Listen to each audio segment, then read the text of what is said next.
Hi all. അപ്പോൾ നമ്മൾ school text ബുക്കുകൾ ഡിസ്കസ് ചെയ്തുകൊണ്ടിരിക്കുന്ന ഒരു വീഡിയോ സീരീസ് ആണ്. അതിൻ്റെ പുതിയൊരു വീഡിയോയിലേക്ക് എല്ലാവർക്കും സ്വാഗതം. അപ്പോൾ ഇന്നത്തെ വീഡിയോയിൽ നമ്മൾ ഡിസ്കസ് ചെയ്യുന്നത് 9th സ്റ്റാൻഡേർഡിലെ എക്കണോമിക് ഗ്രോത്ത് ആൻഡ് ഡെവലപ്മെന്റ് എന്ന് പറയുന്ന ഒരു ചാപ്റ്ററാണ്. ഓക്കെ, സാമ്പത്തിക വളർച്ചയും സാമ്പത്തിക വികസനവും എന്നാണ് ഒരു ചാപ്റ്ററിന്റെ മലയാള പരിഭാഷ. അപ്പോൾ എന്താണ് എക്കണോമിക് ഗ്രോത്ത്, എന്താണ് എക്കണോമിക് ഡെവലപ്മെന്റ്? നമ്മൾ മുന്നത്തെ ഒരു ചാപ്റ്ററിൽ നമ്മൾ നാഷണൽ ഇൻകം അതുപോലെ തന്നെ GDP എന്താണെന്നുള്ള കാര്യം ഡിസ്കസ് ചെയ്തു അല്ലേ. ദേശീയ വരുമാനവും അതുപോലെ തന്നെ GDP, ഗ്രോസ് ഡൊമസ്റ്റിക് പ്രോഡക്റ്റ് എന്ന് പറയുന്ന മൊത്ത ആഭ്യന്തര ഉൽപ്പന്നം എന്താണെന്നുള്ള കാര്യം നമ്മൾ പറഞ്ഞു. അതിനൊപ്പം തന്നെ നമ്മളവിടെ എക്കണോമിക് ഗ്രോത്ത്, സാമ്പത്തിക വളർച്ച എന്ന് പറയുന്ന ഒരു ടേമും കൂടെ നമ്മളവിടെ ഡിസ്കസ് ചെയ്ത് പോയിട്ടുണ്ട്. അപ്പൊ എന്താണ് സാമ്പത്തിക വളർച്ച, എന്താണ് സാമ്പത്തിക വികസനം, എന്താണ് ഇത് രണ്ടും തമ്മിലുള്ള വ്യത്യാസം എന്നുള്ള കാര്യം നമുക്ക് ഇവിടെ നോക്കാം. ആദ്യം എക്കണോമിക് ഗ്രോത്ത് എന്താണെന്ന് നോക്കാം. നമ്മൾ കഴിഞ്ഞ ക്ലാസ്സിൽ GDP പഠിച്ചു. അത് കണ്ടിട്ടില്ലാത്തവര് ആ വീഡിയോ ഒന്ന് കണ്ടിട്ട് വരിക. നാഷണൽ ഇൻകം GDP എന്ന് പറയുന്ന ഒരു ചാപ്റ്റർ ഉണ്ട്. അത് കണ്ടിട്ടില്ലാത്തവർ അത് കണ്ടിട്ട് വരിക. എന്നാൽ മാത്രമേ ഈ ഒരു ക്ലാസ് നിങ്ങൾക്ക് വ്യക്തമായിട്ട് മനസ്സിലാകത്തുള്ളൂ. അപ്പൊ GDP എന്താണ്? ഒരു രാജ്യത്ത് ഉൽപ്പാദിപ്പിക്കുന്ന മൊത്തം സാധനങ്ങളുടെയും സേവനങ്ങളുടെയും ആകെ തുക. ഇപ്പൊ ഈ വർഷം 2021 നമ്മുടെ രാജ്യത്ത് 100 കോടി രൂപയ്ക്കാണ് GDP എന്ന് വിചാരിക്കുക. അതായത് 100 കോടി രൂപ വില വരുന്ന സാധനങ്ങളും സേവനങ്ങളും, ഗുഡ്സും സർവീസും നമ്മുടെ രാജ്യത്ത് ഉൽപ്പാദിപ്പിച്ചു എന്ന് വിചാരിക്കുക. 2020 100 കോടി രൂപ വില വരുന്ന സാധനങ്ങളും സേവനങ്ങളും നമ്മുടെ രാജ്യത്ത് ഉൽപ്പാദിപ്പിച്ചു. 2020 GDP 100 കോടിയാണ്. 2021 ആയപ്പോൾ അത് 110 കോടിയായി. അതായത് 110 കോടിക്കുള്ള സാധനങ്ങളും സേവനങ്ങളും നമ്മുടെ രാജ്യത്ത് ഉൽപ്പാദിപ്പിച്ചു. അതായത് കഴിഞ്ഞ വർഷത്തെക്കാളും 10 കോടി കൂടുതൽ വിലയ്ക്കുള്ള സാധനങ്ങളും സേവനങ്ങളും നമ്മുടെ രാജ്യത്ത് ഉൽപ്പാദിപ്പിച്ചു. അതിന്റെ അർത്ഥം അവിടെ എന്ത് സംഭവിച്ചു? എക്കണോമിക് ഗ്രോത്ത്, കൂടുതൽ സാധനങ്ങളും സേവനങ്ങളും ഉൽപ്പാദിപ്പിച്ചപ്പോൾ GDP-യിൽ വളർച്ചയുണ്ടായി, GDP-യിൽ ഗ്രോത്ത് ഉണ്ടായി. അതായത് അങ്ങനെയാണ് എക്കണോമിക് ഗ്രോത്ത്, സാമ്പത്തിക വളർച്ച ഉണ്ടാകുന്നത്. അപ്പൊ സാമ്പത്തിക വളർച്ച എന്ന് വെച്ചാൽ എന്താണ്? an increase in the production of goods and services in an economy is called economic growth. ഒരു സമ്പദ് വ്യവസ്ഥയിൽ ഉൽപ്പാദിപ്പിക്കുന്ന സാധനങ്ങളുടെയും സേവനങ്ങളുടെയും അളവിൽ ഉണ്ടാകുന്ന വർധനവിനെയാണ് നമ്മൾ എന്തെന്ന് പറയുന്നത്? സാമ്പത്തിക വളർച്ച അല്ലെങ്കിൽ എക്കണോമിക് ഗ്രോത്ത് എന്ന് പറയുന്നത്. ഇവിടെ നോക്കിയേ, 2020 100 കോടി മൂല്യമുള്ള, 100 കോടി വിലയ്ക്കുള്ള സാധനങ്ങൾ ഉൽപ്പാദിപ്പിച്ചപ്പോൾ 2021 ആയപ്പോൾ 110 കോടിയുടെ സാധനങ്ങൾ ഉൽപ്പാദിപ്പിച്ചു. കഴിഞ്ഞ വർഷമായിട്ട് കമ്പയർ ചെയ്യുമ്പോൾ 10 കോടിയിലധികം രൂപയുടെ കൂടുതൽ സാധനങ്ങൾ ഉൽപ്പാദിപ്പിച്ചു. അപ്പൊ നമുക്ക് എന്ത് പറയാം? നമ്മുടെ രാജ്യത്ത് എക്കണോമിക് ഗ്രോത്ത് അല്ലെങ്കിൽ സാമ്പത്തിക വളർച്ച സംഭവിച്ചു എന്ന് നമുക്ക് പറയാം. സാമ്പത്തിക വളർച്ച. ഓക്കെ അല്ലേ? അതുപോലെ തന്നെ നോക്കി, increase in output of goods and service implies an increasing national income of the country. അപ്പൊ നമ്മുടെ രാജ്യത്തെ നാഷണൽ ഇൻകം, കൂടുതൽ സാധനങ്ങളും സേവനങ്ങളും ഉൽപ്പാദിപ്പിച്ചാൽ GDP കൂടുന്നു. അങ്ങനെ നമ്മുടെ രാജ്യത്ത് ദേശീയ വരുമാനം കൂടുന്നു എന്നാണ് ഇവിടെ പറയുന്നത്. അപ്പൊ എക്കണോമിക് ഗ്രോത്ത് ഉണ്ടെങ്കിൽ അവിടെ ദേശീയ വരുമാനത്തിൽ വർധനവ് ഉണ്ടെന്നാണ് അർത്ഥം. അല്ലെങ്കിൽ ദേശീയ വരുമാനം വർദ്ധിച്ചു കഴിഞ്ഞാൽ അവിടെ എക്കണോമിക് ഗ്രോത്ത് ഉണ്ടെന്നാണ് അർത്ഥം. ആ ഒരു ടേം നിങ്ങൾ മനസ്സിലാക്കിയിരിക്കുക. അപ്പൊ ദേശീയ വരുമാനത്തിലോ GDP-യിലോ വർധനവുണ്ടെങ്കിൽ അവിടെ എക്കണോമിക് ഗ്രോത്ത് സംഭവിച്ചു എന്ന് നമുക്ക് മനസ്സിലാക്കാൻ പറ്റുന്നുണ്ട്. അപ്പൊ എക്കണോമിക് ഗ്രോത്ത് എന്ന് സിമ്പിൾ ആയിട്ട് പറഞ്ഞാൽ കഴിഞ്ഞ വർഷത്തെക്കാളും ഈ വർഷം കൂടുതൽ സാധനങ്ങൾ, കൂടുതൽ ഔട്ട്പുട്ട് രാജ്യത്തുണ്ടാവുകയാണെങ്കിൽ അവിടെ ഗ്രോത്ത് സംഭവിച്ചു എന്ന് നമുക്ക് വേണമെങ്കിൽ പറയാം. ഇവിടെ ഒരു എക്സാമ്പിൾ ഒക്കെ കൊടുത്തിട്ടുണ്ട്. എന്താണ്? 100 ക്വിന്റൽ പാഡി 2016-17 നെല്ല്, 100 ക്വിന്റലിന്റെ നെല്ല് ഉൽപ്പാദിപ്പിക്കുന്നു. 2017-18 ആയപ്പോൾ 110 ക്വിന്റലിന്റെ നെല്ലാണ് ഉൽപ്പാദിപ്പിക്കുന്നത്. നമുക്കറിയാം 10% വർധനവാണ് ഉണ്ടാകുന്നത് അല്ലെ. അപ്പോൾ പ്രൊഡക്ഷൻ ഇൻക്രീസ് ചെയ്തു. അതിന്റെ അർത്ഥം രാജ്യത്തെ GDP-യിൽ വർധന ഉണ്ടായി നമുക്ക് പറയാൻ പറ്റുന്നുണ്ട്. മനസ്സിലായല്ലോ? അപ്പൊ എങ്ങനെയാണ് GDP-യിൽ വർധന ഉണ്ടാവുന്നത്? ഈ താഴെ ഒരു ചാർട്ട് കൊടുത്തിട്ടുണ്ട്. അത് നോക്കിക്കഴിഞ്ഞാൽ നമുക്ക് ക്ലിയർ ആയിട്ട് മനസ്സിലാകും. ഒന്ന്, ഇൻക്രീസ് ഇൻ ഇൻഡസ്ട്രിയൽ പ്രൊഡക്ഷൻ, വ്യാവസായിക മേഖലയിലെ ഉൽപാദനം കൂടുന്നു. ഇൻഡസ്ട്രിയൽ പ്രൊഡക്ഷൻ എന്ന് വെച്ചാൽ നമുക്കറിയാം കൂടുതൽ വ്യാവസായിക ഉൽപ്പന്നങ്ങൾ, അതെന്ന് വെച്ചാൽ സെക്കൻഡറി സെക്ടറിലാണല്ലേ വരുന്നത്. ഇൻഡസ്ട്രി എന്ന് പറയുന്നത് സെക്കൻഡറി സെക്ടർ. അപ്പൊ സെക്കൻഡറി സെക്ടറിൽ, ഇൻഡസ്ട്രിയൽ സെക്ടറിൽ വ്യാവസായിക മേഖല, അതായത് മൊബൈൽ ഫോൺ വരുന്നു, വാഹനങ്ങൾ വരുന്നു, അതുപോലെ തന്നെ പല ഉൽപ്പന്നങ്ങൾ, കമ്പ്യൂട്ടർ വരുന്നു, പല ഉൽപ്പന്നങ്ങൾ എന്ത് ചെയ്യുന്നുണ്ട്? ഈ പറയുന്ന സെക്കൻഡറി സെക്ടറിനകത്താണ് വരുന്നത്. അതുപോലെ തന്നെ ഭക്ഷ്യ ഉൽപ്പന്നങ്ങൾ, ഫുഡ് പ്രോസസ്സിംഗ്, ഇതെല്ലാം സെക്കൻഡറി സെക്ടറിൽ വരുന്നു. അതെല്ലാം വ്യവസായ മേഖല. അപ്പൊ വ്യാവസായിക മേഖലയിൽ കൂടുതൽ ഉൽപാദനം നടന്നാൽ GDP കൂടും. അറിയാമല്ലോ, കഴിഞ്ഞ വർഷത്തെക്കാളും കൂടുതൽ. കഴിഞ്ഞ വർഷം 10 കാർ ഉൽപ്പാദിപ്പിച്ചു, ഇത്തവണ 20 കാർ ഉൽപ്പാദിപ്പിച്ചു കഴിഞ്ഞാൽ കഴിഞ്ഞ വർഷത്തെക്കാളും പ്രൊഡക്ഷൻ കൂടി, GDP കൂടി. മറ്റൊന്ന്, ഇൻക്രീസ് ഇൻ അഗ്രികൾച്ചർ പ്രൊഡക്ഷൻ, കാർഷിക മേഖല ഉൽപാദനം കൂടും. നമ്മൾ നേരത്തെ പറഞ്ഞ പോലെ കഴിഞ്ഞ വർഷത്തെക്കാളും കൂടുതൽ നെല്ല് ഉൽപ്പാദിപ്പിക്കുന്നു, കൂടുതൽ ഗോതമ്പ് ഉൽപ്പാദിപ്പിക്കുന്നു, കൂടുതൽ പച്ചക്കറി ഉൽപ്പാദിപ്പിക്കുന്നു. അപ്പൊ അഗ്രികൾച്ചർ പ്രൊഡക്ഷൻ കൂടുന്നു. അതായത് പ്രൈമറി സെക്ടർ അല്ലെ, പ്രാഥമിക മേഖലയിലെ ഉൽപാദനം കൂടുന്നു. അപ്പോഴും എക്കണോമിക് ഗ്രോത്ത് തന്നെയാണ്. പ്രാഥമിക മേഖലയിൽ കൂടിയാലും ദ്വിതീയ മേഖലയിൽ കൂടിയാലും ഉൽപാദനം കൂടുന്നുണ്ടോ അവിടെ എക്കണോമിക് ഗ്രോത്ത് സംഭവിക്കുന്നു. ഇനി ഗ്രോത്ത് ഇൻ സർവീസ് സെക്ടർ, സേവന മേഖല, അതെന്ന് വെച്ചാൽ ടെർഷറി സെക്ടർ ആണല്ലേ, തൃതീയ മേഖല. അപ്പൊ നിങ്ങൾ ചോദിക്കും, ടെർഷറി സെക്ടർ സേവന മേഖലയിൽ പ്രത്യേകിച്ച് ഉൽപാദനം ഒന്നും നടക്കുന്നില്ലല്ലോ, പക്ഷെ അവിടെ സേവനം തരുന്നില്ലേ? കഴിഞ്ഞ വർഷത്തെക്കാളും കൂടുതൽ ബാങ്കുകളിൽ കസ്റ്റമേഴ്സ് വരുന്നു, അല്ലെങ്കിൽ വിദ്യാലയങ്ങളിൽ കൂടുതൽ കുട്ടികൾ വരുന്നുണ്ട്. അപ്പൊ എന്ത് ചെയ്യുന്നുണ്ട്? അവർ കൊടുക്കുന്ന സേവനങ്ങൾ കൂടുന്നു. IT സർവീസസ്, IT കമ്പനികൾ കൊടുക്കുന്ന സേവനങ്ങൾ കൂടുന്നു, അല്ലെങ്കിൽ ടൂറിസം മേഖലയിലെ സേവനങ്ങൾ കൂടുന്നു. അപ്പൊ വരുമാനം കൂടുന്നു. ഇങ്ങനെ വന്നു കഴിഞ്ഞാൽ സേവന മേഖലയിലും വളർച്ചയാണ് അല്ലെ. കൂടുതൽ സേവനങ്ങൾ കൊടുക്കുന്നു എന്ന് വെച്ചാൽ കഴിഞ്ഞ വർഷത്തെക്കാളും ഗ്രോത്ത് ഉണ്ടായി എന്നല്ലേ അർത്ഥം. അപ്പൊ പ്രാഥമിക മേഖലയാണെങ്കിലും ദ്വിതീയ മേഖലയാണെങ്കിലും തൃതീയ മേഖലയാണെങ്കിലും മുൻ വർഷത്തെക്കാൾ കൂടുതൽ സാധനങ്ങളോ സേവനങ്ങളോ കൊടുത്തു കഴിഞ്ഞാൽ അവിടെ എക്കണോമിക് ഗ്രോത്ത്, അല്ലെങ്കിൽ അവിടെ ദേശീയ വരുമാനത്തിൽ വർധനവുണ്ടാകും, GDP-യിൽ വർധനവുണ്ടാകും, രാജ്യത്തെ എക്കണോമിക് ഗ്രോത്ത്, സാമ്പത്തിക വളർച്ചയുണ്ടാകും. അപ്പൊ ഇതിൽ നിന്ന് നമുക്ക് എന്ത് മനസ്സിലാകാം? എക്കണോമിക് ഗ്രോത്ത് എന്ന് പറയുന്ന നമ്പേഴ്സിൽ അളക്കാൻ പറ്റുന്ന ഒരു സാധനമാണല്ലേ, മെഷർ ചെയ്യാൻ പറ്റുന്ന. കഴിഞ്ഞ വർഷം 10 എണ്ണം ഉണ്ട്, ഇത്തവണ 20 എണ്ണം ഉണ്ട്, 10 എണ്ണം കൂടി. നമ്പേഴ്സിൽ മെഷർ ചെയ്യാൻ പറ്റുന്നു. കഴിഞ്ഞ തവണ 100 എണ്ണം ഉണ്ട്, ഇത്തവണ 110 എണ്ണം ഉണ്ട്, 10% വർദ്ധിച്ചു. അപ്പോൾ നമുക്ക് ക്വാണ്ടിറ്റേറ്റീവ് ടേംസിൽ അല്ലെങ്കിൽ കൃത്യമായിട്ട് മെഷർ ചെയ്യാൻ പറ്റുന്ന നമ്പേഴ്സിന്റെ ടേംസിൽ എക്സ്പ്രസ് ചെയ്യാൻ പറ്റുന്നതാണ് ഗ്രോത്ത് എന്ന് പറയുന്നത്, വളർച്ച. അപ്പൊ നമുക്ക് ഇവിടെ എന്ത് ചെയ്യാൻ പറ്റുന്നു? കൃത്യമായിട്ട് അളക്കാൻ പറ്റുന്നതാണ് വളർച്ച എന്ന് പറയുന്നത് അല്ലെ. വളർച്ച സംഭവിച്ചു.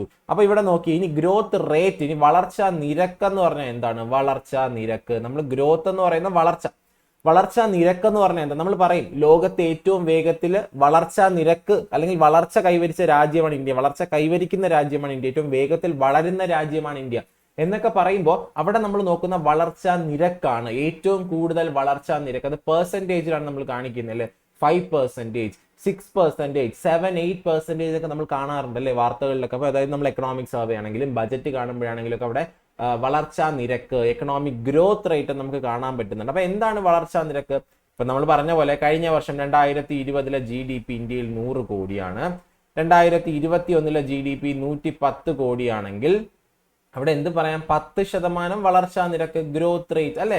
കഴിഞ്ഞ വർഷത്തെ 110 - 100/100 × 100 അതാണ് 10% വളർച്ചാ നിരക്ക്. കഴിഞ്ഞ വർഷത്തെക്കാളും 10% കൂടുതൽ സാധനങ്ങളും സേവനങ്ങളും നമ്മളെ രാജ്യത്ത് ഈ വർഷം ഉത്പാദിപ്പിച്ചതാണ് ഗ്രോത്ത് റേറ്റ് എന്ന് പറയുന്നത്. അപ്പൊ measure called economic growth rate is used for എന്താണ്? എക്കണോമിക് ഗ്രോത്ത് മെഷർ ചെയ്യാൻ വേണ്ടി ഗ്രോത്ത് റേറ്റ് ആണ് യൂസ് ചെയ്യുന്നത്. ഇന്ത്യ 7% വളരുന്നു എന്ന് പറഞ്ഞാൽ കഴിഞ്ഞ വർഷത്തെക്കാളും 7% കൂടുതൽ സാധനങ്ങളും സേവനങ്ങളും ഉൽപ്പാദിപ്പിക്കുന്നു എന്നാണ് അർത്ഥം. അപ്പോൾ economic growth is a rate of increase in national income during the current year compared to previous year. മുൻ വർഷമായിട്ട് കമ്പയർ ചെയ്യുമ്പോൾ ഈ വർഷം എന്തുമാത്രം കൂടുതൽ ദേശീയ വരുമാനം ഉണ്ടായി എന്നുള്ളതാണ് ഗ്രോത്ത് റേറ്റ്. അപ്പോൾ ലോകത്തിലെ ഏറ്റവും വേഗത്തിൽ വളരുന്ന സമ്പദ് വ്യവസ്ഥയാണ് ഇന്ത്യ എന്ന് പറയുമ്പോൾ ദേശീയ വരുമാനം വേഗത്തിൽ ഇന്ത്യയിൽ കൂടിക്കൊണ്ടിരിക്കുന്നു. അതാണ് വളർച്ചാ നിരക്ക് കൊണ്ട് ഉദ്ദേശിക്കുന്നത്. ഇനി എക്കണോമിക് ഡെവലപ്മെന്റ്, നമ്മൾ വളർച്ച എന്ന് പറയുന്ന ഒരു വാക്ക് പറഞ്ഞു അല്ലെ. വളർച്ച അതായത് ഗ്രോത്ത് എന്ന് പറയുന്ന ഒരു ടേം നമ്മളിവിടെ പറഞ്ഞു. അപ്പൊ ഗ്രോത്ത് നമ്മൾ പറയുമ്പോൾ നമ്മൾ പറഞ്ഞു മെഷർ ചെയ്യാൻ പറ്റുന്നതാണ്, ദേശീയ വരുമാനം, GDP നമ്പേഴ്സിന്റെ ടേമിലാണെന്നൊക്കെ പറഞ്ഞു. അതേസമയം അടുത്തൊരു വരുന്ന ടേമാണ് ഡെവലപ്മെന്റ്. എന്താണ് ഈ ഡെവലപ്മെന്റ് എന്ന് പറയുന്നത്? അതിന്റെ മലയാളം വികസനം എന്നുള്ളതാണ്. വികസനം, ഇത് വളർച്ച. അപ്പൊ നമ്മൾ പലപ്പോഴും രാഷ്ട്രീയ പാർട്ടികളുടെ അജണ്ട ആണെങ്കിലും എല്ലാത്തിലും പറയുന്ന വികസനം കൊണ്ടുവന്നു, രാജ്യത്ത് വികസനം കൊണ്ടുവന്നു. പലപ്പോഴും വളർച്ച കൊണ്ടുവന്നു എന്ന് പറയുന്നത് വളരെ കുറവാണ് അല്ലെ. രാജ്യത്ത് വികസനം കൊണ്ടുവരാറായി, വികസനം കൊണ്ടുവരാനാണ് ഈ പാർട്ടി പ്രവർത്തിക്കുന്നത്, വികസനം കൊണ്ടുവരാനാണ് നമ്മൾ ശ്രമിക്കുന്നത്, ഈ മണ്ഡലത്തിൽ വികസനം കൊണ്ടുവരും. അപ്പൊ വികസനം എന്ന് പറയുന്ന ടേം എന്താണ്? ആക്ച്വലി ഇവരൊക്കെ പറയുന്ന വികസനം എന്ന് പറയുന്ന ടേം കൃത്യമായിട്ടാണോ പറയുന്നത്, അതോ ഇവർ തെറ്റിദ്ധരിച്ച് പറയുന്ന ടേം ആണോ വികസനം? വളർച്ച എന്ന് പറഞ്ഞാൽ ജസ്റ്റ് നമ്പേഴ്സ്. കൂടുതൽ ഉൽപാദനം നിർമ്മിച്ചു, കൂടുതൽ സാധനങ്ങൾ നിർമ്മിച്ചു, നാഷണൽ ഇൻകം കൂടി, GDP കൂടി, ഇതാണ് വളർച്ചയെങ്കിൽ ഈ ഒരു വളർച്ച എല്ലാവർക്കും അതിന്റെ ഗുണം ലഭിക്കുമ്പോഴാണ് അത് എന്തായിട്ട് മാറുന്നത്? വികസനമായിട്ട് മാറുന്നത്. അതായത് ഈ വളർച്ചയുടെ ഗുണം എല്ലാവരിലും എത്തുമ്പോൾ, അതായത് നമുക്ക് സിമ്പിൾ ആയിട്ട് പറഞ്ഞ ഒരു ഇൻക്ലൂസീവ് ഗ്രോത്ത് ആണ് വികസനം എന്ന് പറയാം. ഈ വളർച്ച കൊണ്ടുള്ള ഗുണം എല്ലാ വിഭാഗം ജനങ്ങളിലും എത്തുമ്പോഴാണ് അത് വികസനം എന്ന് പറയുന്നത്. അത് എന്താണ് കാരണം അങ്ങനെ പറയാൻ കാരണം? അങ്ങനെ ജനങ്ങളുടെ എന്ത് കൂടുന്നു? സ്റ്റാൻഡേർഡ് ഓഫ് ലിവിങ്, ജനങ്ങളുടെ ജീവിത സാഹചര്യം മെച്ചപ്പെടുന്നു. അതായത് വളർച്ചയുടെ ഗുണം എല്ലാവർക്കും ലഭ്യമാകുമ്പോൾ അതുവഴി ജനങ്ങളുടെ ജീവിത സാഹചര്യം മെച്ചപ്പെടുകയും ജനങ്ങളുടെ അവസ്ഥ മെച്ചപ്പെടുന്നു. മനസ്സിലായല്ലോ? ജനങ്ങളുടെ ജീവിത സാഹചര്യം മെച്ചപ്പെടുന്നു. എങ്ങനെയൊക്കെ ജീവിത സാഹചര്യം മെച്ചപ്പെടുന്നത്? ന്യൂട്രീഷ്യസ് ഫുഡ്, പോഷകപരമായിട്ടുള്ള ഭക്ഷണം കിട്ടുമ്പോൾ, ആരോഗ്യ സംവിധാനങ്ങൾ മെച്ചപ്പെട്ടത് കിട്ടുമ്പോൾ, വിദ്യാഭ്യാസം, ക്ലീൻ ഡ്രിങ്കിങ് വാട്ടർ തുടങ്ങിയ കാര്യങ്ങളൊക്കെ കിട്ടും. നിങ്ങളൊന്ന് ആലോചിച്ച് നോക്കിയേ, നമുക്ക് മെച്ചപ്പെട്ട വീടുണ്ട്, അതുപോലെ തന്നെ റോഡുകളുണ്ട്, ആരോഗ്യ സംവിധാനമുണ്ട്, എന്ത് അസുഖം വന്നാലും ചികിത്സിക്കാൻ പറ്റുന്ന ആരോഗ്യ സംവിധാനം, മെച്ചപ്പെട്ട വിദ്യാഭ്യാസ സ്ഥാപനങ്ങൾ, ഇതെല്ലാം ഉണ്ടെങ്കിൽ പോഷക സമൃദ്ധമായ ഭക്ഷണം, ഇതെല്ലാം ഉണ്ടെങ്കിൽ നമുക്ക് എന്തെന്ന് പറയാം, നമുക്ക് വികസനം എത്തി എന്ന് പറയാം. നിങ്ങൾ ആലോചിച്ച് നോക്കിയാൽ രാജ്യത്ത് GDP കൂടുന്നു, രാജ്യത്ത് ദേശീയ വരുമാനം കൂടുന്നു എന്ന് പറഞ്ഞ് എല്ലാവരുടെയും എല്ലാവർക്കും വിദ്യാഭ്യാസം കിട്ടുന്നു എന്ന് അർത്ഥമുണ്ടോ? രാജ്യത്ത് GDP കൂടുന്നു, എല്ലാവരുടെയും പട്ടിണി മാറിയെന്ന് അർത്ഥമുണ്ടോ? രാജ്യം വേഗത്തിൽ വളരുന്നു എന്ന് പറഞ്ഞ് എല്ലാവരുടെയും ആരോഗ്യ പ്രശ്നങ്ങൾ പരിഹരിക്കുന്നു എന്ന് അർത്ഥമുണ്ടോ? ഇല്ല. പക്ഷെ ഇതിനൊപ്പം അതും കൂടെ ചെയ്യുമ്പോഴാണ് വികസനം എന്ന് പറയുന്ന ടേം വരുന്നത്. മനസ്സിലായല്ലോ? ഇന്ത്യയിൽ അങ്ങനെ നടക്കുന്നില്ല എന്നല്ല ഞാൻ പറയുന്നത്. പകരം എന്താണ്, വളർച്ച എന്ന് പറയുന്ന ടേം വേറെ, വികസനം എന്ന് പറയുന്ന ടേം വേറെ. നമ്മൾ രണ്ടും കൂടെ തെറ്റിദ്ധരിക്കരുത്. വളർച്ച ജസ്റ്റ് നമ്പേഴ്സിൽ മാത്രം പറയുമ്പോൾ വികസനം എന്ന് പറയുന്നത് എന്താണ്, അത് ജനങ്ങളുടെ ജീവിത നിലവാരം. അതിപ്പോ നമ്മൾ പറഞ്ഞു കഴിഞ്ഞാൽ പലപ്പോഴും എക്കണോമിക്, അതായത് എന്താണ് ഈ ഒരു എക്കണോമിക് ഡെവലപ്മെന്റ് എന്ന് പറയുന്നത് കൂടുതലും യൂറോപ്യൻ രാജ്യങ്ങൾ നമ്മൾ പറയുന്നില്ല, സ്കാൻഡിനേവിയൻ രാജ്യങ്ങൾ, നോർവേ, ഫിൻലാൻഡ്, സ്വീഡൻ, ഡെൻമാർക്ക് തുടങ്ങിയ രാജ്യങ്ങളും വെസ്റ്റേൺ യൂറോപ്യൻ രാജ്യങ്ങളൊക്കെ വികസിത രാജ്യങ്ങൾ എന്ന് പറയും. ഈവൻ ചൈന പോലും ഒരു ഡെവലപ്പിംഗ് രാജ്യം എന്നാണ് പറയുന്നത്. ഇന്ത്യയും ചൈനയൊക്കെ ഡെവലപ്പിംഗ്, വികസ്വരം. നമ്മൾ ഗ്രോത്തിൽ മുന്നിലാണെങ്കിലും വികസനത്തിൽ അത്രത്തോളം മുന്നിൽ എത്തിയിട്ടില്ല. കാരണം ഇതിന്റെ ഗുണം എല്ലാവരിലും എത്തിയിട്ടില്ല. മനസ്സിലായല്ലോ? അപ്പൊ അതാണ് ഡെവലപ്മെന്റും ഗ്രോത്തും തമ്മിലുള്ള വ്യത്യാസം എന്ന് പറയുന്നത്. അപ്പൊ എല്ലാവർക്കും മെച്ചപ്പെട്ട ജീവിത സാഹചര്യം ലഭിക്കുമ്പോൾ നമുക്ക് ഡെവലപ്മെന്റ് ഉണ്ടായി എന്ന് പറയാം. അപ്പൊ എക്കണോമിക് ഡെവലപ്മെന്റ്, സാമ്പത്തിക വികസനം എന്ന് പറഞ്ഞാൽ എന്താണ്? എക്കണോമിക് ഗ്രോത്ത്, സാമ്പത്തിക വളർച്ച വേണം, അതിനൊപ്പം മെച്ചപ്പെട്ട ജീവിത സാഹചര്യം, better standard of living. Economic growth plus better standard of living ആണ് എക്കണോമിക് ഡെവലപ്മെന്റ് എന്ന് പറയുന്നത്. ഇതൊക്കെ നമുക്ക് എന്താണ് സിമ്പിൾ ആയിട്ട് ഈ പറഞ്ഞ കാര്യങ്ങൾ മനസ്സിലാക്കാവുന്നല്ലോ, ബുദ്ധിമുട്ടൊന്നും വരുന്നതല്ലോ. അപ്പോൾ ചോദ്യം ചോദിക്കാൻ സാധ്യതയുണ്ട്. എക്കണോമിക് ഗ്രോത്ത് എന്ന് പറയുന്നതും ഡെവലപ്മെന്റ് പറയുന്നതും തമ്മിലുള്ള വ്യത്യാസം ചോദിക്കാൻ സാധ്യതയുണ്ട്. മുൻ വർഷത്തെക്കാളും ഈ വർഷം സാധനങ്ങളും സേവനങ്ങളും ഉൽപ്പാദിപ്പിച്ചാൽ GDP വർദ്ധിക്കുമോ? വർദ്ധിക്കും. അപ്പൊ ഇത് ബേസിക് ഇത്തരത്തിലുള്ള കാര്യങ്ങൾ മാത്രം നോക്കിയിട്ട് കാര്യമില്ല. നമ്മുടെ രാജ്യത്തിന്റെ ഗ്രോത്ത് റേറ്റ് എത്രയാണ്? ഗ്രോത്ത് റേറ്റ് പ്രത്യേകിച്ച് കോവിഡ് സമയത്തൊക്കെ നമ്മുടെ ഗ്രോത്ത് റേറ്റിൽ ഇടിവ് സംഭവിച്ചു. കാരണം പ്രൊഡക്ഷൻ ഒക്കെ കുറഞ്ഞില്ലേ? അപ്പൊ അതെല്ലാം മനസ്സിലാക്കണമെങ്കിൽ നമുക്ക് ബജറ്റിനെ പറ്റിയും എക്കണോമിക് സർവേനെ പറ്റി അറിഞ്ഞിരിക്കണം. ഇനി 2024 ഫെബ്രുവരി 1 ബജറ്റ് അവതരിപ്പിക്കുന്ന ദിവസം, നോർമലി ഈ ഫെബ്രുവരി 1 തലേ ദിവസം എക്കണോമിക് സർവേ അവതരിപ്പിക്കാറുണ്ട്. പക്ഷെ 2024 എക്കണോമിക് സർവേ ഇപ്പൊ അവതരിപ്പിക്കുന്നില്ല. കാരണം ഇപ്പൊ ഇന്ററിം ബജറ്റ് ആണ് അവതരിപ്പിക്കാൻ പോകുന്നത്, ഇടക്കാല ബജറ്റ്. അതുകൊണ്ട് തന്നെ ഇലക്ഷൻ കഴിഞ്ഞതിന് ശേഷം പുതിയ ഗവൺമെന്റ് വരുന്ന സമയത്തെ 2024 എക്കണോമിക് സർവേ റിലീസ് ചെയ്യത്തുള്ളൂ എന്നുള്ള കാര്യം ഒന്ന് അറിഞ്ഞിരിക്കുക. അപ്പൊ ബജറ്റ് വരുമ്പോൾ ബജറ്റിന്റെ ഒരു വീഡിയോ നമ്മൾ യൂട്യൂബ് ചാനലിൽ തന്നെ ചെയ്യുന്നതായിരിക്കും. എന്തൊക്കെ നമ്മുടെ UPSCക്കും PSCക്കും വേണ്ടിയിട്ട് നമ്മൾ ഈ പറയുന്ന ബജറ്റിനകത്ത് നിന്ന് നോക്കണം, KISനൊക്കെ വേണ്ടി ബജറ്റിനകത്ത് നോക്കണം എന്നുള്ളൊരു വീഡിയോ, നമുക്ക് ഡീറ്റെയിൽ ആയിട്ടുള്ള വീഡിയോ അല്ലാതെ ഒരു ചെറിയ വീഡിയോ നമുക്ക് എന്ത് ചെയ്യാവുന്നതാണ്. അപ്പൊ ഇവിടെ നിങ്ങൾ അറിഞ്ഞിരിക്കാനുള്ളത് ബജറ്റിനകത്ത് ഗ്രോത്ത് റേറ്റിനെ പറ്റിയും അത്തരത്തിലുള്ള വളർച്ചയെ പറ്റിയും വികസനത്തിന്റെ പാരാമീറ്റേഴ്സിനൊക്കെ പറ്റിയുള്ള ഡിസ്കഷൻ ഉണ്ടാകും. അപ്പൊ അത് നമ്മൾ എന്ത് ചെയ്യണം, കൃത്യമായിട്ട് നോക്കണം. ഡീറ്റെയിൽസ് ഉണ്ടാകും, ഡിസ്കഷനിലെ ഡീറ്റെയിൽസ് ഉണ്ടാകും. അപ്പൊ നിങ്ങൾ കൃത്യമായിട്ട് നോക്കിയിട്ട് പോകണം. കാരണം ചോദ്യ പേപ്പറിൽ അതിൽ നിന്നുള്ള ചോദ്യങ്ങൾ വരാൻ സാധ്യതയുണ്ട്. കാരണം മുൻ വർഷങ്ങളിൽ ചോദ്യങ്ങൾ വന്നിട്ടുണ്ട്. ഡിഗ്രി ലെവലിലാണെങ്കിലും ആയിക്കോട്ടെ, LDക്കും 12th ലെവലിനും എക്സാമിനും പ്രിപ്പയർ ചെയ്യുന്നവരും നോക്കിയിട്ട് പോവുക. കാരണം എവിടെ നിന്നാണ് ഈ ചോദ്യങ്ങൾ വരുന്നതെന്ന് നമുക്ക് പ്രതീക്ഷിക്കാൻ പറ്റത്തില്ല. ഇനി എക്കണോമിക് ഗ്രോത്തും ഡെവലപ്മെന്റും തമ്മിലുള്ള വ്യത്യാസം. എക്കണോമിക് ഗ്രോത്ത് എന്ന് വെച്ചാൽ വരുമാനത്തിലും ഉൽപാദനത്തിലുള്ള വർധനവിന് എക്കണോമിക് ഗ്രോത്ത് എന്ന് പറയുന്നു.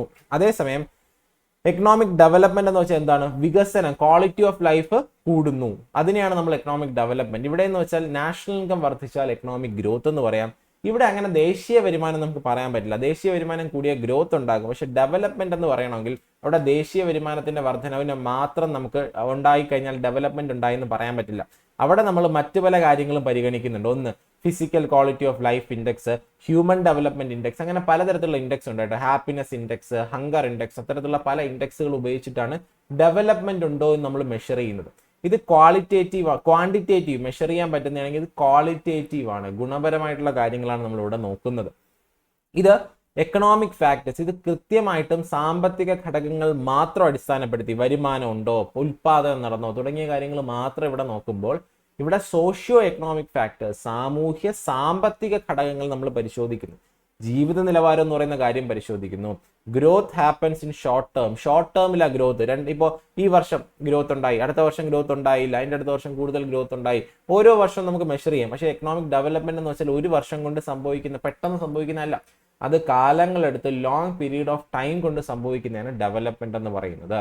ഇനി നമ്മൾ ഡെവലപ്മെന്റ് മെഷർ ചെയ്യാൻ കുറച്ച് സൂചികകളുണ്ട്, ഇൻഡൈസസുകൾ. നമ്മുടെ ഇന്ത്യയിൽ ലോകത്തുമായിട്ട് ഈ പറയുന്ന ഡെവലപ്മെന്റ്, വികസനം മെഷർ ചെയ്യാൻ വേണ്ടി കുറച്ച് പ്രധാനപ്പെട്ട സൂചികകൾ നമുക്ക് കാണാൻ പറ്റും. സൂചികകൾ എന്ന് വെച്ചാൽ ഇൻഡൈസസുകൾ. അപ്പൊ എന്തൊക്കെ ഇൻഡൈസസുകളാണ് നമ്മൾ പ്രധാനമായിട്ട് നമ്മൾ ഗ്രോത്ത് മെഷർ ചെയ്യാൻ നാഷണൽ ഇൻകം, GDP, GNP തുടങ്ങിയ കാര്യങ്ങൾ നോക്കുമെങ്കിൽ വികസനം മെഷർ ചെയ്യാൻ വേണ്ടി, ഡെവലപ്മെന്റ് മെഷർ ചെയ്യാൻ വേണ്ടി കൃത്യമായിട്ടുള്ളൊരു സൂചിക ഇല്ല കേട്ടോ. ഓരോ സംഘടനകളും പല ഇപ്പൊ യുണൈറ്റഡ് നേഷൻസ് ആയിക്കോട്ടെ, UNDP ആയിക്കോട്ടെ, പല സംഘടനകൾ റിലീസ് ചെയ്യുന്ന പല റിപ്പോർട്ടുകളും സൂചികകളും മാത്രമേ നമുക്കുള്ളൂ. ഇൻഡെക്സ് എന്ന് വെച്ചാൽ സൂചിക, അതിന്റെ പ്ലൂറൽ ആണ് ഇൻഡൈസസ് എന്ന് പറയുന്നത്. ഓക്കെ, സൂചികകൾ മാത്രമേ നമുക്ക് ലഭ്യമായിട്ടുള്ളൂ. അതിലൊന്ന് പെർ ക്യാപിറ്റ ഇൻകം. ഇനി പെർ ക്യാപിറ്റ ഇൻകം വികസനം കൃത്യമായിട്ട് മെഷർ ചെയ്യാൻ പറ്റുന്ന ഒരു സൂചികയാണോ എന്ന് ചോദിച്ചാൽ അല്ല. എന്താണ് പെർ ക്യാപിറ്റ ഇൻകം എന്നുള്ളത് നമ്മൾ കഴിഞ്ഞ ക്ലാസ്സിൽ നോക്കിയായിരുന്നു അല്ലെ. National income by total population, ദേശീയ വരുമാനത്തിനെ മൊത്തം ജനസംഖ്യ കൊണ്ട് ഡിവൈഡ് ചെയ്യുമ്പോൾ നമുക്ക് പെർ ക്യാപിറ്റ ഇൻകം കിട്ടും. അതൊരു ആവറേജ് ഇൻകം ആണ്. ഒരു പ്രതിശീർഷ വരുമാനമെന്നോ ഒരു ശരാശരി വരുമാനം എന്നൊക്കെ നമുക്ക് പറയാൻ പറ്റുന്നതാണ് പെർ ക്യാപിറ്റ ഇൻകം എന്ന് പറയുന്നത്. ആളോഹരി വരുമാനം, പ്രതിശീർഷ വരുമാനം, ശരാശരി വരുമാനം എന്നൊക്കെ പറയുന്നുണ്ട്. അത് കൃത്യമായിട്ടുള്ള ഒരു വരുമാനം ആണോ എന്ന് ചോദിച്ചാൽ നമുക്ക് അല്ലെന്നേ പറയാൻ പറ്റത്തുള്ളൂ. കാരണം എന്ന് വെച്ച് കഴിഞ്ഞാൽ എന്താണ്, ഇപ്പോൾ സപ്പോസ് ഞാനൊരു ഉദാഹരണം പറയാവേ, നിങ്ങളിപ്പോൾ ശ്രദ്ധിക്കുക. അതായത് ഇപ്പോൾ ഒരു രാജ്യത്ത് 3 ആൾക്കാരുണ്ട്, ABC എന്നിങ്ങനെ 3 ആൾക്കാരുണ്ട്.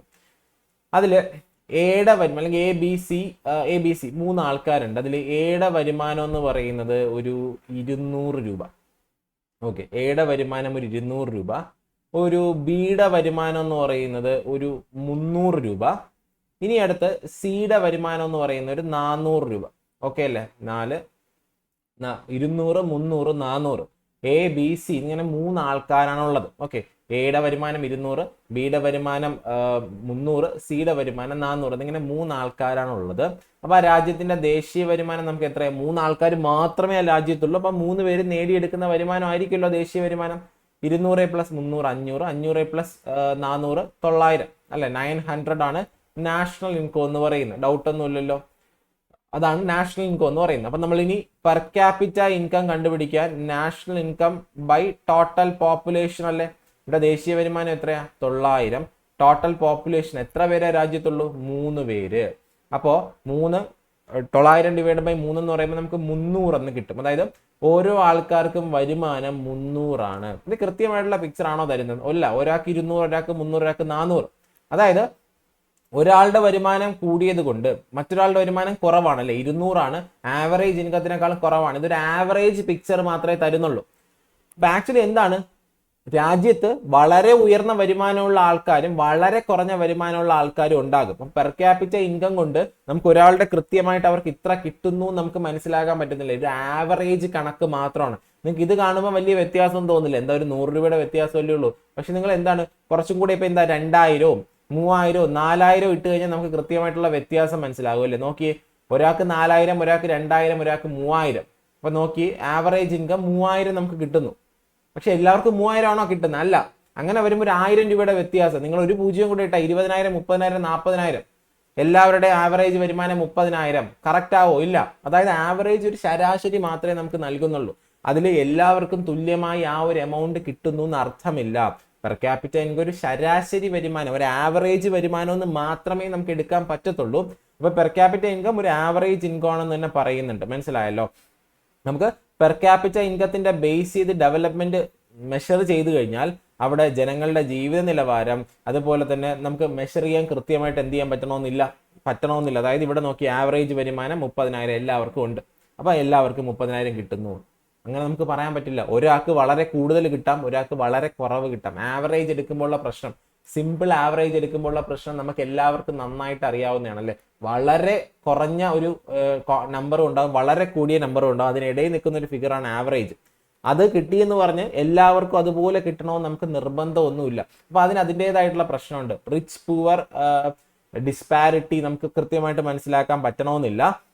അതുപോലെ തന്നെ അവിടെ വിദ്യാഭ്യാസം, nutritious food, health care facility തുടങ്ങിയ കാര്യങ്ങളൊക്കെ ജനങ്ങൾ കിട്ടുന്നുണ്ടോ എന്നുള്ളത് നമുക്ക് മനസ്സിലാക്കാൻ പറ്റണമെന്നില്ല.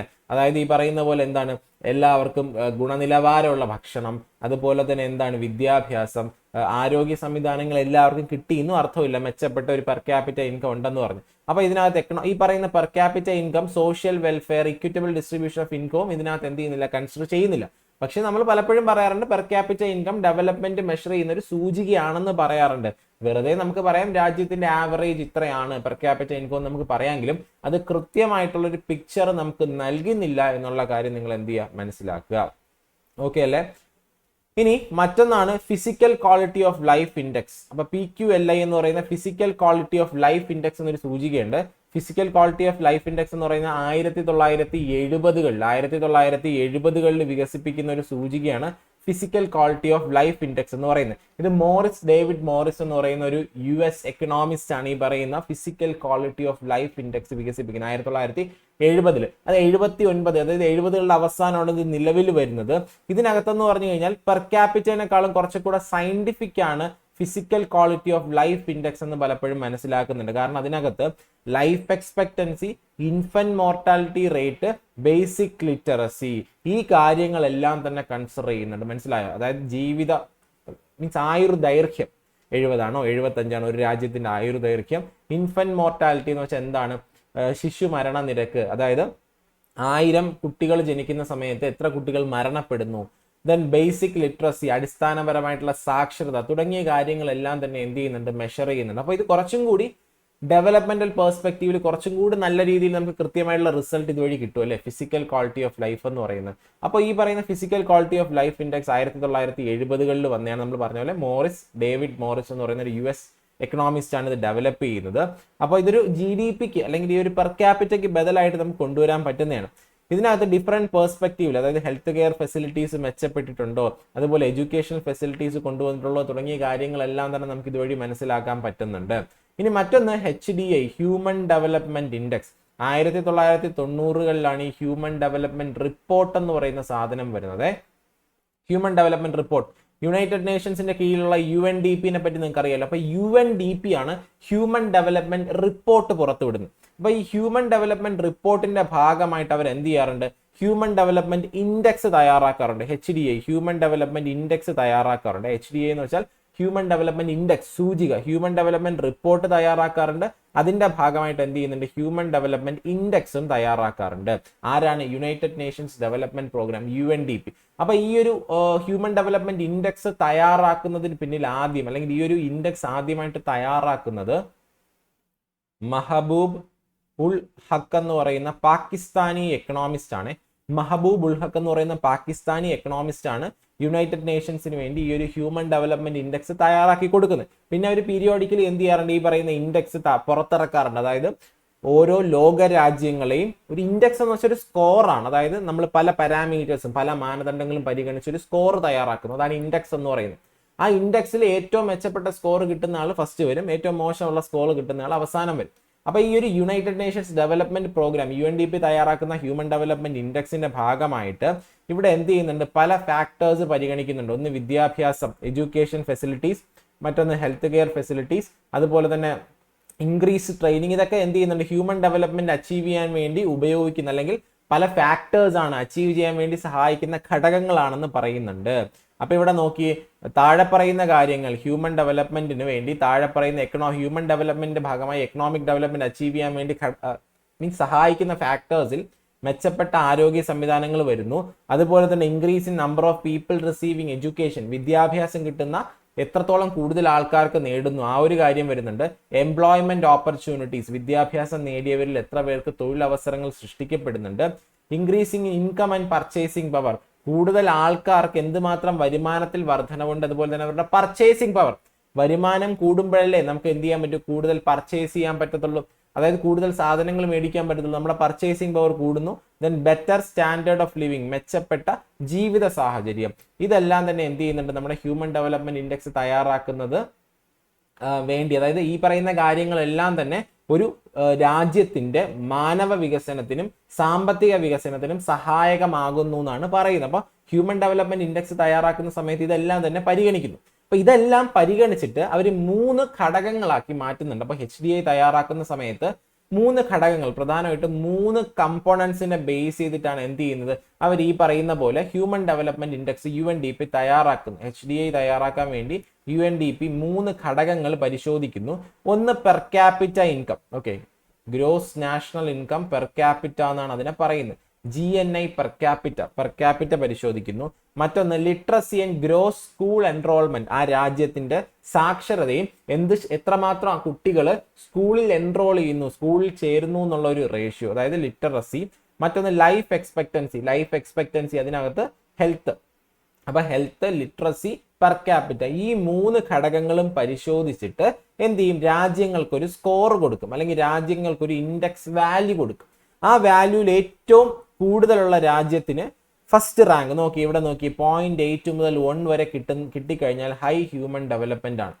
0.7 മുതൽ 0.799 വരെ കിട്ടുമ്പോൾ എന്താണ്, അവിടെ ഹൈ ഹ്യൂമൻ ഡെവലപ്മെന്റ് ആണ് രണ്ടാം സ്ഥാനത്ത്. അത് കഴിഞ്ഞിട്ടെന്ന് വെച്ചാൽ മീഡിയം ഹ്യൂമൻ ഡെവലപ്മെന്റ്, അത് കഴിഞ്ഞ് ലോ ഹ്യൂമൻ ഡെവലപ്മെന്റ്. ഇവിടെ ഇന്ത്യയുടെ റാങ്ക്, ഇന്ത്യയുടെ സ്കോർ 2023 പ്രകാരം 0.633 ആണ്. 2023 ഏറ്റവും ലേറ്റസ്റ്റ് റിപ്പോർട്ട് പ്രകാരം 0.633 ആണ്. മീഡിയം ഹ്യൂമൻ ഡെവലപ്മെന്റ് ആണ്. ഇന്ത്യയുടെ റാങ്ക് എന്ന് പറയുന്നത് 132 ആണ്. ഹ്യൂമൻ ഡെവലപ്മെന്റ് ഇൻഡെക്സിൽ ഇന്ത്യയുടെ റാങ്ക് എന്ന് പറയുന്നത് 132 ആണ് എന്നുള്ള കാര്യം അറിഞ്ഞിരിക്കുക. 132 ആണ്. അതിന് മുന്നേ 131 ആയിരുന്നു, അതിന് മുന്നേ 129 ആയിരുന്നു. അപ്പൊ ഇന്ത്യയുടെ പെർഫോമൻസ് താഴോട്ടാണ് ഹ്യൂമൻ ഡെവലപ്മെന്റ് ഇൻഡെക്സിൽ എന്നുള്ള കാര്യം മനസ്സിലാക്കുക. ഹ്യൂമൻ ഡെവലപ്മെന്റ് ഇൻഡെക്സിൽ ഇന്ത്യയുടെ പെർഫോമൻസ് താഴോട്ടാണ് പോകുന്നത്. ഓക്കെ അല്ലേ? ഇനി മറ്റൊന്ന് human happiness index. Human happiness index എന്ന് പറയുന്ന ഒരു സൂചികയുണ്ട്. ഈ ഹ്യൂമൻ ഹാപ്പിനെസ് ഇൻഡെക്സ് പ്രകാരം എന്ത് ചെയ്യുന്നുണ്ട്, ഹ്യൂമൻ ഹാപ്പിനെസ് ഇൻഡെക്സിൽ സന്തോഷ സൂചിക എന്ന് നമ്മൾ പറയാറുണ്ട്. ഹ്യൂമൻ ഹാപ്പിനെസ് ഇൻഡെക്സ് എന്ന് വെച്ചാൽ സന്തോഷ സൂചിക. അതെന്ന് വെച്ചാൽ എന്താണ്, വേൾഡ് ഹാപ്പിനെസ് റിപ്പോർട്ടിന്റെ ഭാഗമായിട്ടാണ് ഹാപ്പിനെസ് ഇൻഡെക്സ് തയ്യാറാക്കുന്നത്. ഓക്കെ, വേൾഡ് ഹാപ്പിനെസ് ഇൻഡെക്സിന്റെ ഭാഗമായിട്ടാണ് എന്ത് ചെയ്യുന്നത്, ഈ ഒരു ഹാപ്പിനെസ് റിപ്പോർട്ട് അല്ലെങ്കിൽ ഹാപ്പിനെസ് ഇൻഡെക്സ് തയ്യാറാക്കുന്നത്. അതിനകത്ത് 9 ഇൻഡിക്കേറ്റേഴ്സ്, 9 സൂചികകളാണ് പ്രധാനമായിട്ടും പരിശോധിക്കുന്നത്. ആരോഗ്യം, ജീവിത നിലവാരം, അതുപോലെ തന്നെ നേച്ചർ ആൻഡ് ബയോഡൈവേഴ്സിറ്റിനെ സംരക്ഷിക്കുന്നത്, ജൈവ വൈവിധ്യങ്ങളെ സംരക്ഷിക്കുന്നത്, ദെൻ നൈബേഴ്സുമായിട്ടുള്ള റിലേഷൻഷിപ്പ്, സോഷ്യൽ ലൈഫ്, അതായത് മറ്റ് രാജ്യങ്ങളുമായിട്ടുള്ള റിലേഷൻഷിപ്പ്, സാമൂഹ്യ അന്തരീക്ഷം, ഗുഡ് ഗവേണൻസ്, അതായത് നമുക്കറിയാലോ മെച്ചപ്പെട്ട ഭരണ സംവിധാനം, ഭരണ നിർവഹണം, കൾച്ചറൽ ഡൈവേഴ്സിറ്റി, അതിനെ പ്രൊട്ടക്ട് ചെയ്യുന്നതിൽ എന്തുമാത്രം രാജ്യം മുന്നിട്ട് നിൽക്കുന്നു, വിദ്യാഭ്യാസം, എഫക്റ്റീവ് യൂസ് ഓഫ് ടൈം, മനസ്സിലായല്ലോ, സമയം പ്രോപ്പറായിട്ട് യൂസ് ചെയ്യുന്നുണ്ടോ, അതിനടുത്ത് സഞ്ചാര മാർഗങ്ങൾ തുടങ്ങിയ കാര്യങ്ങളെല്ലാം വരുന്നു. മെന്റൽ ഹെൽത്ത്, മാനസിക ആരോഗ്യം, ഇത്രയും കാര്യങ്ങളിലാണ് എന്ത് ചെയ്യുന്നത്, ഇത്രയും കാര്യങ്ങൾ പരിഗണിച്ചിട്ടാണ് എന്ത് തയ്യാറാക്കുന്നത്, വേൾഡ് ഹാപ്പിനെസ് റിപ്പോർട്ട് തയ്യാറാക്കുന്നത് എന്നുള്ള കാര്യം അറിഞ്ഞിരിക്കുക. അപ്പൊ നിലവിലെന്ന് പറഞ്ഞു കഴിഞ്ഞാൽ ഈ പറയുന്ന ഹാപ്പിനെസ് റിപ്പോർട്ട് പ്രകാരം നമുക്ക് കാണാൻ പറ്റുന്നുണ്ട്, ഇപ്പോഴത്തെ ഒരു കണക്ക് പ്രകാരം ഫിൻലാൻഡ് തന്നെയാണ് കേട്ടോ ഫസ്റ്റ് നിൽക്കുന്നത്. ഫിൻലാൻഡ്, ഇത് ഫിൻലാൻഡ്, നോർവേ, ഡെൻമാർക്ക് 2018 കണക്കാണ്. ഇതിപ്പോ 2023 ലേറ്റസ്റ്റ് കണക്ക് പ്രകാരം ഫിൻലാൻഡ് തന്നെയാണ് ഫസ്റ്റ് നിൽക്കുന്നത് എന്നുള്ള കാര്യം അറിഞ്ഞിരിക്കുക. ഡെൻമാർക്കാണ് സെക്കൻഡ് നിൽക്കുന്നത്, ഐസ്ലാൻഡ് ആണ് മൂന്നാമത് നിൽക്കുന്നത്. Finland, Denmark, Iceland. ഇനി ഏറ്റവും മോശപ്പെട്ട പെർഫോമൻസ് അഫ്ഗാനിസ്ഥാനാണ്. ഏറ്റവും സന്തോഷം കുറഞ്ഞ രാജ്യം അഫ്ഗാനിസ്ഥാനാണ് എന്നുള്ള കാര്യം അറിഞ്ഞിരിക്കുക.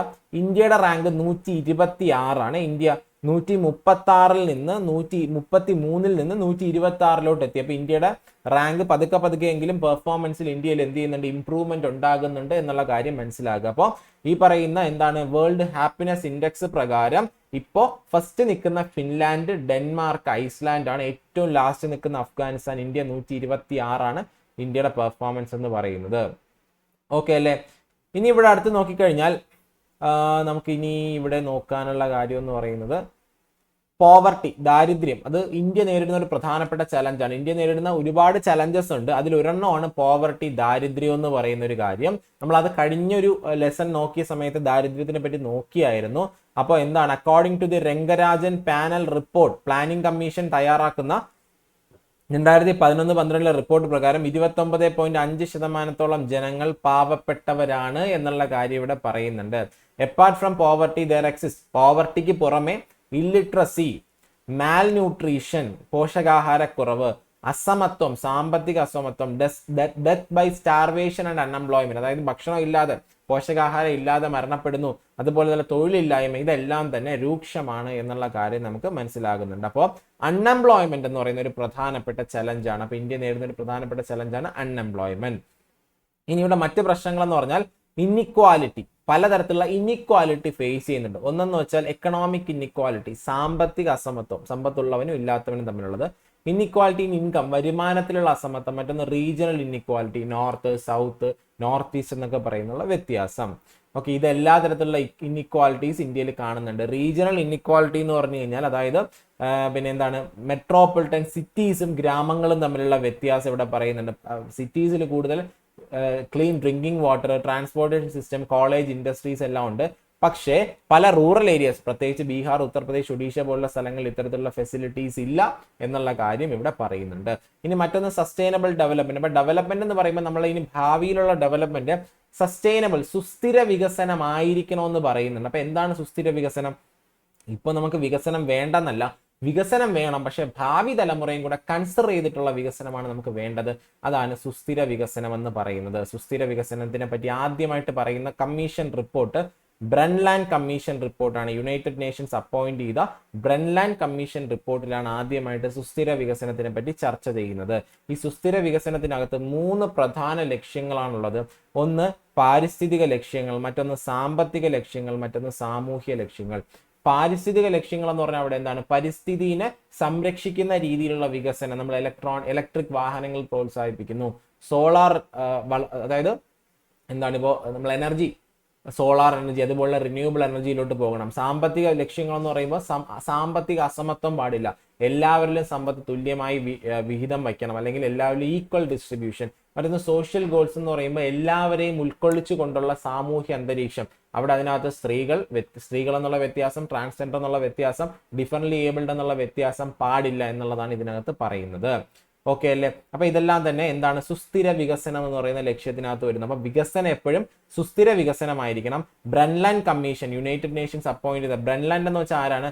ഗ്രോ ഹാർലം ബ്രൺലാൻഡ് എന്ന് പറയുന്ന നമ്മുടെ നോർവേയുടെ മുൻ പ്രൈം മിനിസ്റ്റർ. അപ്പൊ നോർവേയുടെ മുൻ പ്രൈം മിനിസ്റ്റർ ആയിട്ടുള്ള ഗ്രോ ഹാർലം ബ്രൺലാൻഡ് അധ്യക്ഷയായിട്ടുള്ള ഒരു കമ്മിറ്റിയാണ് ബ്രൺലാൻഡ് കമ്മിറ്റി. ആ ഒരു കമ്മീഷനാണ് ഈ പറയുന്ന സസ്റ്റൈനബിൾ ഡെവലപ്മെന്റിനെ പറ്റി ആദ്യമായിട്ട് എന്ത് ചെയ്യുന്ന ഒരു ഡെഫിനിഷൻ കൊടുക്കുന്നത് എന്നുള്ള കാര്യം എന്ത് ചെയ്യുക, ഒന്ന് മനസ്സിലാക്കിയിരിക്കുക. അപ്പൊ എന്താണ് വളർച്ച, എന്താണ് വികസനം എന്നുള്ള കാര്യം നമ്മൾ ഇവിടെ എന്ത് ചെയ്തു? ഡിഫൈൻ ചെയ്തു, എന്താണ് ഡിസ്കസ് ചെയ്തു. ഇനി ഇവിടെ ഈ ഒരു പോയിന്റ് പറഞ്ഞില്ല നോക്കുന്നു അല്ലെ, increase in purchasing power. Economic growth സമയത്ത് പർച്ചേസിംഗ് പവർ കൂടുന്നു എന്ന് പറയുന്നത്. എന്താണ് പർച്ചേസിംഗ് പവർ? കൂടുതൽ വരുമാനം ഉണ്ടാകുമ്പോൾ, അതായത് കൂടുതൽ ഈ പറയുന്ന പ്രൊഡക്ഷൻ കൂടുമ്പോൾ, ഓരോ മേഖലയിലും പ്രൊഡക്ഷൻ കൂടുമ്പോൾ ജനങ്ങൾക്ക് കൂടുതൽ വരുമാനം ഉണ്ടാകുന്നു, ജനങ്ങൾ കൂടുതൽ സ്പെൻഡ് ചെയ്യുന്നു, ജനങ്ങളുടെ പർച്ചേസിംഗ് പവർ കൂടുന്നു അല്ലെ. ജനങ്ങൾ കൂടുതൽ സ്പെൻഡ് ചെയ്യുമ്പോഴാണ് വീണ്ടും പ്രൊഡക്ഷൻ കൂടുന്നത് അല്ലെ, അപ്പോഴാണ് എക്കണോമിക് ഗ്രോത്ത് ഉണ്ടാകുന്നത്. അതാണ് ഇവിടെ പർച്ചേസിംഗ് പവർ എന്ന് പറയുന്ന പോയിന്റ് കൊണ്ട് ഉദ്ദേശിക്കുന്നത്. അപ്പൊ ഇത്രയാണ് economic growth and economic development എന്ന് പറയുന്ന ഒരു സ്റ്റാറ്റിക് പോർഷൻ ആണ് കേട്ടോ. ഇനി ഇതിനകത്ത് കൂടുതൽ വളർച്ചയെ പറ്റി നോക്കണമെങ്കിൽ ബജറ്റും എക്കണോമിക് സർവേ നിങ്ങൾ കൃത്യമായിട്ട് നോക്കിയാൽ മാത്രമേ ബാക്കിയുള്ള കറണ്ട് അഫയേഴ്സ് ആയിട്ട് ഈ ഗ്രോത്തിന്റെ ബന്ധപ്പെട്ട പോർഷൻസ് നമുക്ക് നോക്കാൻ പറ്റത്തുള്ളൂ. ഓക്കെ അല്ലേ? അപ്പോൾ ഇത്രയും കാര്യങ്ങളാണ് നമുക്ക് ഈ വീഡിയോയിൽ നോക്കാനുള്ളത്. അപ്പോൾ ഇത് LD എക്സാമിന് അതുപോലെ തന്നെ ഡിഗ്രി ലെവൽ എക്സാമിന് നോക്കുന്നവർക്ക് ഒരുപോലെ ഉപയോഗപ്രദമാണ്. മലയാളം ടേംസ് മാക്സിമം ഉൾപ്പെടുത്തിയിട്ടുണ്ട്. അപ്പോൾ വീഡിയോ കണ്ട എല്ലാവർക്കും താങ്ക് യു. അടുത്ത പുതിയൊരു വീഡിയോയിൽ വീണ്ടും കാണാം.